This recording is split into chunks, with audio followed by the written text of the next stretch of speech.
இனிமே கண்ணை மூடிட்டு கடலை எண்ணெய் வாங்கலாம். ஏன்னா மந்த்ரா கடலை எண்ணெய் இதயத்தின் தயாரிப்பு. வறுக்க பொரிக்க ஏன் எல்லா சமையலுக்கும் மந்த்ரா தான். மந்த்ரா கடலை எண்ணெய், அபார ருசி, ஆரோக்கியமான உடல் நலம். தமிழக பாரதிய ஜனதா மாநில முன்னாள் தலைவர் அண்ணாமலை வெளியிட்ட அறிக்கையில் கூறியிருப்பதாவது: தமிழகம் முழுவதும் உள்ள அண்ணா பல்கலைக்கழகத்தில் 16 உறுப்பு கல்லூரிகளில் சுமார் 15 ஆண்டுகளாக பணியாற்றி வந்த 328 உதவி பேராசிரியர்களை நிதி நிலைமையை காரணம் கூறி கடந்த ஜனவரி 31 திமுக அரசு பணி நீக்கம் செய்திருக்கிறது. அந்த கல்லூரிகளில் ஆசிரியர்கள் இல்லாததால் தமிழ் உட்பட பல்வேறு பாடங்களுக்கு கடந்த 2 மாதமாக வகுப்புகள் நடக்கவில்லை. இன்று முதல் இன்டர்னல் தேர்வு தொடங்கும் நிலையில் அண்ணா பல்கலைக்கழக மாணவர்கள் குழப்பத்தில் உள்ளனர். வகுப்பே நடத்தப்படாமல் இன்டர்னல் தேர்வு எழுத சொல்வது கல்வி முறைக்கே அவமானம்.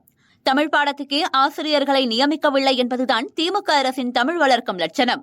அண்ணா பல்கலைக்கழகத்தில் மட்டுமே சுமார் 45.44% ஆசிரியர் பணியிடங்கள் காலியாக உள்ளன.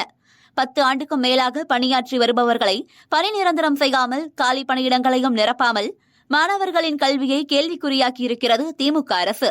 10 ஆண்டுக்கும் மேல் பணியாற்றும் தற்காலிக ஆசிரியர்களை பணி நிரந்தரம் செய்வோம் என தேர்தல் வாக்குறுதி எண் 153 கூறியிருந்த திமுக அவர்களை பணி நீக்கம் செய்ததோடு மட்டுமில்லாமல் புதிய நியமனங்களையும் மேற்கொள்ளவில்லை.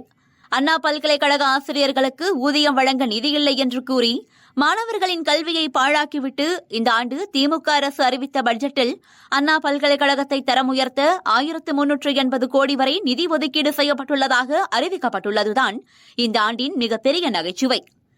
பொய்யான விளம்பரங்களை வைத்தே மக்களை ஏமாற்றிவிடலாம் என்று கனவு காண்கிறார் முதலமைச்சர் ஸ்டாலின்.